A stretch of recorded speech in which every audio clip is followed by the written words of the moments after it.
ঈদের খুশি অপূর্ণ রয়ে যাবে ততদিন, আল্লাহর হুকুমত হবে না কায়েম, কায়েম হবে না যতদিন। ঈদের খুশি অপূর্ণ রয়ে যাবে ততদিন, আল্লাহর হুকুমত হবে না কায়েম, কায়েম হবে না যতদিন। আল্লাহর হুকুমত হবে না কায়েম, কায়েম হবে না যতদিন। প্রিয় উপস্থিতি, আজকে পবিত্র ঈদের দিন।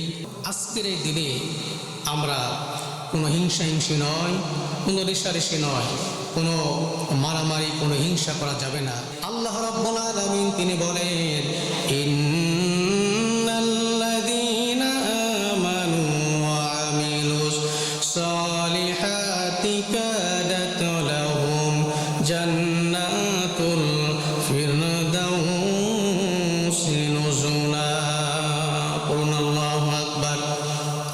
আল্লাহ রাব্বুল আলামিন বলেন, নিশ্চয় যারা ঈমান এনেছে আর ভালো ভালো কাজ করেছে, সুন্দর সুন্দর কাজ করেছে, আমি আল্লাহ রাব্বুল আলামিন তাদের ঠিকানা রেখেছি জান্নাতুল ফিরদাউসের মধ্যে। অর্থাৎ যাদের মনে হিংসা নাই, যাদের মনে অহংকার নাই, রিয়া নাই, তাকব্বুর নাই, আমি আল্লাহ রাব্বুল আলামিন তাদেরকে কবুল করে ওই জান্নাতুল ফিরদাউসের বাসিন্দা বানিয়ে দেই। সুবহানাল্লাহ। আমার ভাইরা, 2 নম্বর অন্তর হলো অসুস্থ অন্তর। অসুস্থ অন্তর কাদের? অসুস্থ অন্তরের ক্যাটাগরি কেমন হবে, তাদের লক্ষণগুলো কেমন হবে, আমার আল্লাহ রাব্বুল আলামিন সুন্দর করে তিনি কুরআনুল কারীমের মধ্যে ইরশাদ করে দিলেন। আল্লাহ রাব্বুল আলামিন তিনি বলেন, ওয়া মিনান নাসি মান ইয়াকুলু আমান্না বিল্লাহি ওয়া বিল ইয়াউমিল আখির ওয়া মা হুম বিমুমিনিন। পড়ুন আল্লাহু আকবার। আল্লাহ রাব্বুল আলামিন তিনি বলেন, যারা মুখে এক কথা বলে আর অন্তর দিয়ে আর এক কথা বলে, অর্থাৎ মুখে বলে আল্লাহ আমরা তোমাকে বিশ্বাস করলাম, আর অন্তর দিয়ে যারা আমার আল্লাহকে বিশ্বাস করে না, এরাই হলো অসুস্থ অন্তরের অধিকারী। আল্লাহ রাব্বুল আলামিন তিনি বলেন, ইউখাদিউনাল্লাহা ওয়াল্লাযীনা আমানু ওয়া মা ইয়াখদাউনা ইল্লা আনফুসাহুম ওয়া মা ইয়াশউরুন। যারা ঈমানদার বলে দাবি করে আর আল্লাহ রাব্বুল আলামিন তিনি বলেন, ওই সমস্ত মানুষ হলো অসুস্থ অন্তরের অধিকারী। আল্লাহ রাব্বুল আলামিন তিনি বলেন, ওই সমস্ত মানুষ যারা ঈমানদারদেরকে ধোঁকা দেয়, যারা ঈমানদারদেরকে বোকা বানায়, ধোঁকা দেয়, আল্লাহ রাব্বুল আলামিন তিনি বলেছেন ওই সমস্ত মানুষের অন্তর হলো অসুস্থ অন্তর। এই জন্য আমার ভাইরা, অন্তর হলো 3 প্রকার। 3 নম্বর অন্তর হলো মৃত অন্তর। আল্লাহ রাব্বুল আলামিন এই মৃত অন্তর সম্পর্কে তিনি বলেন, ওয়ালাকাদ যারানা লিজাহান্নামা কাসীরাম মিনাল জিন্নি ওয়াল ইনসি লাহুম কুলুবুন লা ইয়াফকাহুনা বিহা ওয়া লাহুম আ'য়ুনুন লা ইউবসিরুনা বিহা ওয়া লাহুম আযানুন লা ইয়াসমাউনা বিহা উলাইকা কাল আনআমি বাল হুম আযাল ওয়া উলাইকা হুমুল গাফিলুন। মৃত অন্তর কাদের? যাদের চোখ আছে দেখে না, যাদের কান আছে তারা শুনে না, যাদের অন্তর আছে অন্তর দিয়ে উপলব্ধি করে না, ভালো কিছু দেখে না, শুনে না, ভালো কিছু উপলব্ধি করে না, আমি আল্লাহ রাব্বুল আলামিন বললাম তাদের অন্তর হলো মৃত অন্তর। এই জন্য আমার ভাইরা, মানুষের অন্তর হলো 3 প্রকার। 1 নম্বর হলো সাদা অন্তর, 2 নম্বর হলো অসুস্থ অন্তর, 3 নম্বর হলো মৃত অন্তর। আল্লাহ রাব্বুল আলামিন তিনি বলেছেন 1 নম্বর অন্তরের অধিকারী হওয়া লাগবে, সাদা অন্তরের অধিকারী যারা হবে আমি আল্লাহ রাব্বুল আলামিন তাদের ঠিকানা রেখেছি জান্নাত, তাদের ঠিকানা রেখেছি জান্নাত। ওই জান্নাতের মধ্যে আমি আল্লাহ রাব্বুল আলামিন সাদা অন্তরের মানুষকে প্রবেশ করায় দেই। হযরত ওমর রাদিয়াল্লাহু তাআলা আনহু তিনি ছিলেন জান্নাতের সার্টিফিকেট প্রাপ্ত সাহাবী।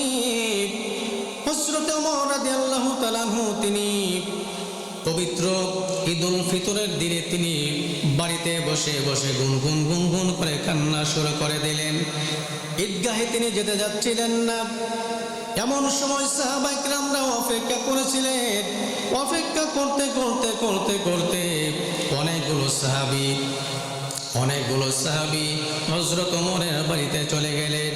গিয়ে দেখতে পেলেন, শুনতে পেলেন হযরত ওমর গুনগুন গুনগুন করে কান্না শুরু করে দেয়। আমার ভাইরা, সব সাহাবী মিলে হযরত ওমরকে বললেন, গো আমিরুল মুমিনিন, খলিফাতুল মুসলিমিন, আজকে ঈদের দিন, আজকে আপনার কান্নার দিন নয়, আজকে তো মুসলমানদের খুশির দিন, ঈদের দিন, আপনি কেন কান্দেন জানতে চাই। হযরত ওমর ডাক দিয়ে বললেন, ও আল্লাহর নবীর সাহাবীরা, শোনো শোনো শোনো, আজকে ঈদের দিন, খুশির দিন কাদের জন্য? যাদের রোজা আল্লাহ রাব্বুল আলামিন কবুল করেছেন, যাদের জীবনের গুনাহ আল্লাহ রাব্বুল আলামিন মাফ করে দেন, যাদের তারাবিহ নামাজ আল্লাহ রাব্বুল আলামিন কবুল করেছেন, যাদের দান খয়রাত গুলো আমার আল্লাহ রাব্বুল আলামিন কবুল করেছেন, ওই সমস্ত মানুষই তো আনন্দিত হবে, ওই সমস্ত মানুষই তো খুশি হবে। সুতরাং আমি হযরত ওমরকে আল্লাহ রাব্বুল আলামিন মাফ করলো কিনা, আমি হযরত ওমরের রোজা আল্লাহ রাব্বুল আলামিন কবুল করলো কিনা, আমি হযরত ওমরের দান সদকাগুলো তারাবিহ নামাজগুলো কবুল করলো কিনা, এটা তো আমি জানি না। এই জন্য আমার মনে হয় আমার কোনো আমল আল্লাহ রাব্বুল আলামিন কবুল করে নাই। বিদায় আমি বাড়িতে বসে বসে কান্না করে, জোরে কান্না সুবহানাল্লাহ। আমার ভাইরা, ওই সমস্ত মানুষের আমল কি ছিল? হযরত ওমর সম্পর্কে আল্লাহ রাব্বুল আলামিন কুরআনুল কারীমের মধ্যে একটি দুইটি আয়াত কারিমা নয়, হযরত ওমর রাদিয়াল্লাহু তাআলা সম্পর্কে আল্লাহ রাব্বুল আলামিন তার সিদ্ধান্তের উপরে কুরআনুল কারীমের মধ্যে 25টা আয়াতে কারিমাই নাজিল করে দিলেন। জোরে কন্না সুবহানাল্লাহ। আমার ভাইরা, অথচ আমাদের জীবনে কোনো আমল নেই, আমাদের রোজার কোনো খবর নাই, আমাদের তারাবিহ নামাজের কোনো খবর নাই, অথচ আমরা আনন্দিত হচ্ছি। আমার ভাইরা, অনেক মানুষ আছে আজকে ফজরের নামাজটাও জামাতের সহকারে আদায় করলো না, অথচ এরা ঈদের জন্য পাগল হয়ে গেল। আমার বন্ধুগণ, শুধু তাই নয়, হযরত ওমর রাদিয়াল্লাহু তাআলা আনহু তার বাড়িতে খাবার নাই, তার বাড়িতে সুন্দর কোনো কাপড় নাই। তার স্ত্রী ডাক দিয়ে বললেন, আমিরুল মুমিনিন, খলিফাতুল মুসলিমিন, আপনার ইশারায় নদীর পানি থেমে যায়। ওগো স্বামী, আপনার ইশারায় আপনি যা বলেন তাই হয়ে যায়, আল্লাহ রাব্বুল আলামিন সেটাই করে দেয়। আপনি যেই রাস্তা দিয়ে যান, শয়তান সেই রাস্তা দিয়ে একদিন 2 দিন নয়, 40 দিন পর্যন্ত সেই রাস্তা দিয়ে যায় না।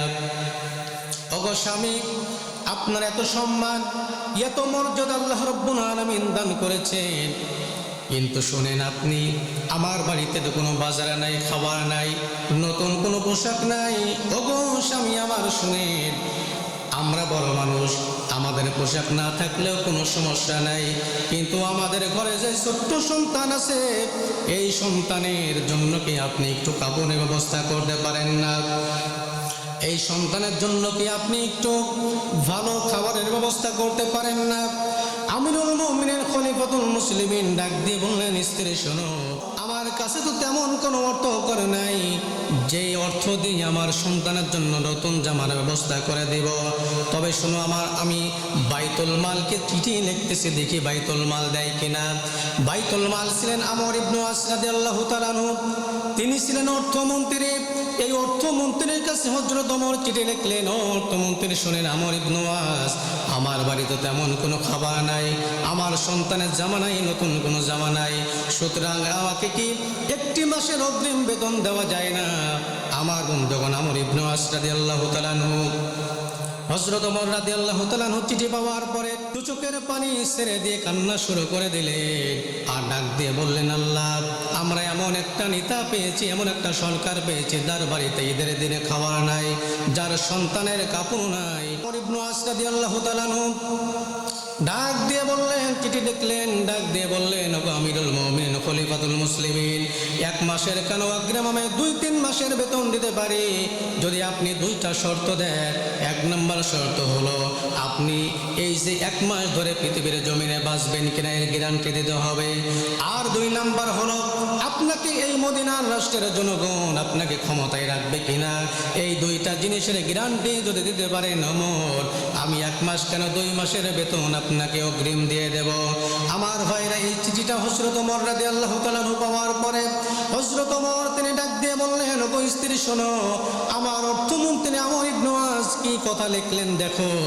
এই জন্য আমার বন্ধুগণ, হযরত ওমর রাদিয়াল্লাহু তাআলা তিনি কান্না শুরু করে দিলেন, এমন একটা অর্থমন্ত্রী পেয়েছি, এই অর্থমন্ত্রীর কারণে আমার বন্ধুগণ মদিনা আর মদিনা নয়, মদিনা হয়ে গেল সোনার মদিনা। জোরে কন্যা সুবহানাল্লাহ। পবিত্র মাহে রমজান আমাদের জন্য কি দিয়ে গেল? পবিত্র মাহে রমজান আমাদেরকে 3টা হাদিয়া দিয়েছে। জোরে বলেন, কয়টা হাদিয়া?